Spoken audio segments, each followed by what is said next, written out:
प्रविशोति च पलो दैत्यान् बाल्येऽपि नाशयत्यहो अग्रे किं कर्म कर्तेति निजाने मुनिसत्तमा दैत्या नानाविधा दुष्टा साधुदेवदुम्रखला अतोऽस्य कण्ठे किञ्च त्वं रक्षां सम्बद्धुमर्हसि ध्यायेत् सिंहगतं विनायक ममुन्दिग्बाहुमध्ये युगे त्रेतायान्तु मयूरवाहनममुं षड्बाहुकं सिद्धिदं द्वापरे तु गजाननं युगभुजं रक्ताङ्गरागं विभुं तुर्ये त्वद्विभुजं सिताङ्गरुचिरं सर्वार्धदं सर्वदा विनायकशिखां पातु परमात्मा परात्परः अतिसुन्दरकायस्तु मस्तकं सुमहोत्कट ललाटं कास्यः पातु भ्रूयुगन्तु महोदरा नयने फालचन्द्रस्तु गजास्यश्चोष्टपल्लवौ जिह्वां पातु गजक्रीडा शुम्भुकं गिरिजासुतः वाचः विनायकः पातु दन्तान् रक्षतु विघ्नः श्रवणौ पाशपाणिस्तु नासिकं चिन्तितार्धदा गणेशस्तु मुखं कण्ठं पातु देवो गणाधिपा स्कन्दौ पातु गजस्कन्दस्तने विघ्ननाशना हृदयं गणनाथस्तु हेरम्बो जठरं महान् धराधरः पातु पार्श्वौ पृष्ठं विघ्नहरं शुभं लिङ्गं गुह्यं सदा पातु वक्रतुण्डो महाबलः गजक्रीडो जानुजङ्घे ऊरु मङ्गलकीर्तिमान् एकदन्तो महाबुद्धिः पादौ गुल्फौ सदावतु क्षिप्रप्रसादन बाहुपाणी आशाप्रपूरकः अङ्गुलीश्चनखान् पातु पद्महस्तो ऋनाशनः सर्वाङ्गानि मयूरेशो विश्वव्यापि सदावतु आनुक्तमपि यत्स्थानं धूमकेतु सदावतु आमोदस्त्यग्रतः पातु प्रमोदपृष्ठतोऽवतु प्राच्यं रक्षतु बुद्धीशः आग्नेयां सिद्धिदायकः दक्षिणस्यामुमापुत्रो नैऋत्यान्तु गणेश्वरः प्रतीच्यां विघ्नहर्ता व्याद्वायव्यां गजकर्णकः कौबार्यें निधिपः पातु ईशानां ईशनन्दनः दिवा व्यादेकदन्तस्तु रौद्रो सन्ध्यनुविघ्नहृत् राक्षसासुरभेताळ ग्रहभूता पिशाचतः पाशाङ्कुशधरः पातु रजःसत्त्वतमस्मृतिः ज्ञानं धर्मं च लक्ष्मीं च लज्जां कीर्तिं तथा कुलं वपुर्धनं च ध्यानं च गृहं दारान् सुतान् सखीन् सर्वायुधधरः पौत्रान् मयूरेशो वतात् सदा कपिलो जाविकं पातु गजाश्वान्विकटोऽवतु भूर्जपत्रे लिखित्वेदं यः कण्ठे धारयेत् सुधी न भयं जायते तस्य यक्षरक्षपिशाचतः त्रिसन्ध्यं जपते यस्तु वज्रसारतनुर्भवेत् यात्रकाले पठेद्यस्तु निर्विघ्नेन फलं लभेत् युद्धकाले पठेद्यस्तु विजयं चाप्नुयाद्ध्रुवम् मारणोञ्च नाटकर्ष स्तम्भमोहनकर्मणि सप्तवारं जपेदेतद्दिनानामेकविंशतिं तत्तत्फलमवाप्नोति साधको नात्र संशयः एकविंशतिवारं च पठेत्तावद्दिनानि यः कारागृहगतं सद्यो राज्ञावध्यं च मोचयेत् राजदर्शनवेलायां पठेदेतत्त्रिवारतः सरसजानं वशं नीत्वा प्रकृतिश्च सभां जयेत् इदं गणेशकवचं कश्यपेव समीरतं मुद्गलाय च तेनाथ माण्डव्याय महर्षये मह्यं सप्राह कृपया कवचं सर्वसिद्धिदं न देयं भक्तिहीनाय देयं श्रद्धावते शुभम् अनेनास्य कृता रक्षणा चाधस्य भवेत् क्रुचित् राक्षसासुरभेताళा दैत्यदानवसम्भवा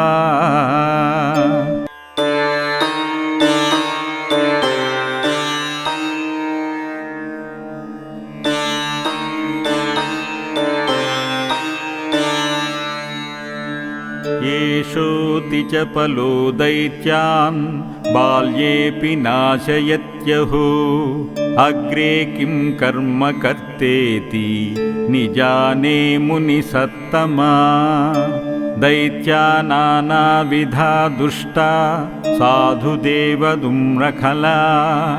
अतोऽस्य कण्ठे किञ्च त्वं रक्षां सम्बद्धुमर्हसि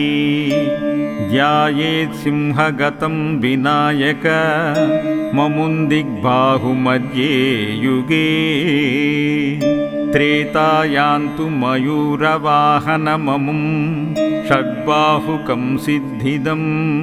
द्वापरे तु गजाननं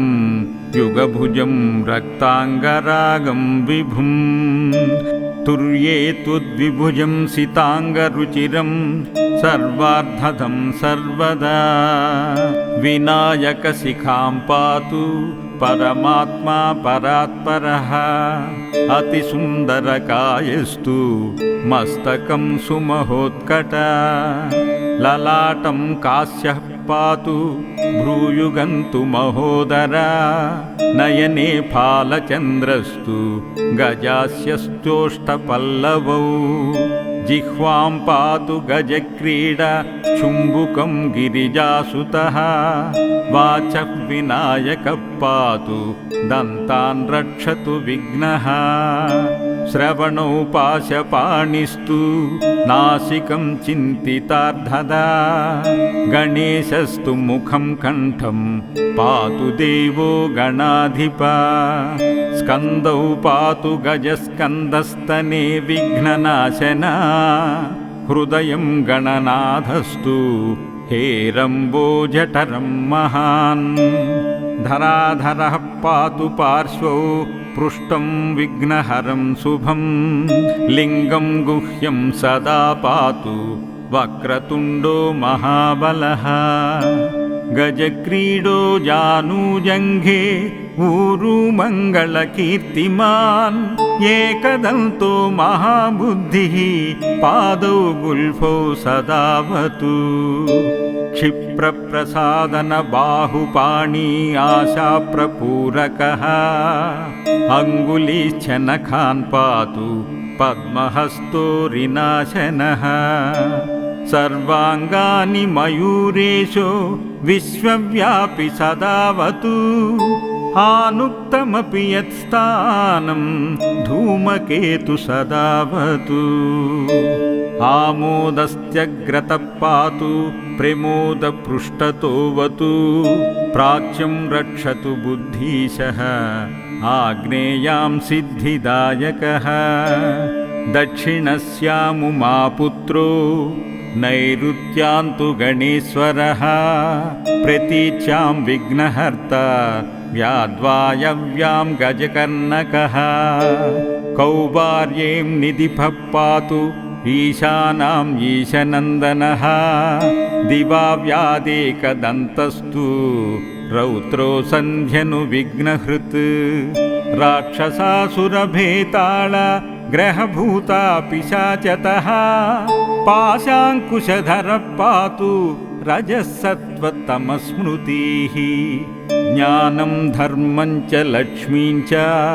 लज्जां कीर्तिं तथा कुलम् वपुर्धनं च ध्यानं च गृहं दारान् सुतान् सखीन् सर्वायुधधरपौत्रान् मयूरेशो वतात् सदा कपिलो जाविकं पातु गजाश्वान्विकटोऽवतु भूर्जपत्रे लिखित्वेदं यः कण्ठे धारयेत् सुधी न भयं जायते तस्य यक्षरक्षपिशाचतः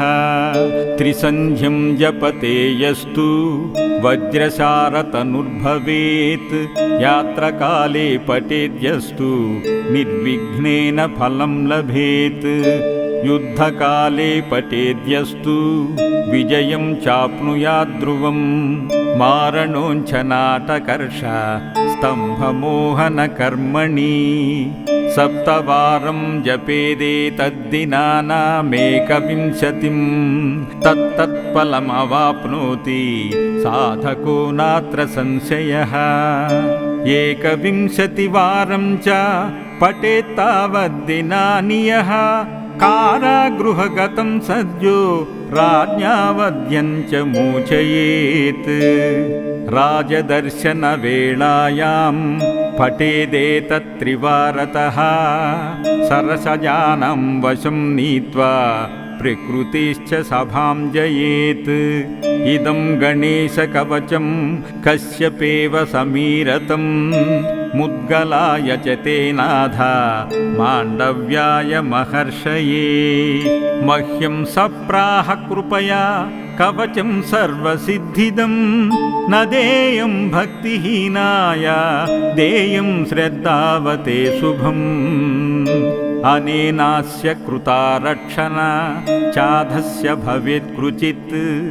राक्षसासुरभेताळ दैत्यदानवसम्भवा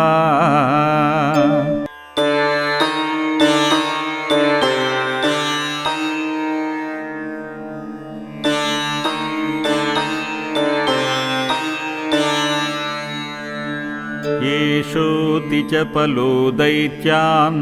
बाल्येऽपि नाशयत्यहो अग्रे किं कर्म कर्तेति निजाने मुनिसत्तमा दैत्या नानाविधा दुष्टा साधुदेवदुम्रखला अतोऽस्य कण्ठे किञ्च त्वं रक्षां सम्बद्धुमर्हसि ध्यायेत् सिंहगतं विनायक ममुन्दिग्बाहुमध्ये युगे त्रेतायान्तु मयूरवाहनममुं षड्बाहुकं सिद्धिदं द्वापरे तु गजाननं युगभुजं रक्ताङ्गरागं विभुम् तुर्ये त्वद्विभुजं सिताङ्गरुचिरं सर्वार्धदं सर्वदा विनायकशिखां पातु परमात्मा परात्परः अतिसुन्दरकायस्तु मस्तकं सुमहोत्कट ललाटं कास्यः पातु भ्रूयुगन्तु महोदरा नयने फालचन्द्रस्तु गजास्यश्चोष्ठपल्लवौ जिह्वां पातु गजक्रीडा चुम्बुकं गिरिजासुतः वाचः विनायकः पातु दन्तान् रक्षतु विघ्नः श्रवणौ पाशपाणिस्तु नासिकं चिन्तितार्धदा गणेशस्तु मुखं कण्ठं पातु देवो गणाधिपा स्कन्दौ पातु गजस्कन्दस्तने विघ्ननाशना हृदयं गणनाथस्तु हेरम्बोजठरं महान् धराधरः पातु पार्श्वौ पृष्ठं विघ्नहरं शुभं लिङ्गं गुह्यं सदा पातु वक्रतुण्डो महाबलः गजक्रीडो जानुजङ्घे ऊरु मङ्गलकीर्तिमान् एकदन्तो महाबुद्धिः पादौ गुल्फौ सदावतु क्षिप्रप्रसादन बाहुपाणी आशाप्रपूरकः अङ्गुलीश्चनखान् पातु पद्महस्तो रिनाशनः सर्वाङ्गानि मयूरेशो विश्वव्यापि सदावतु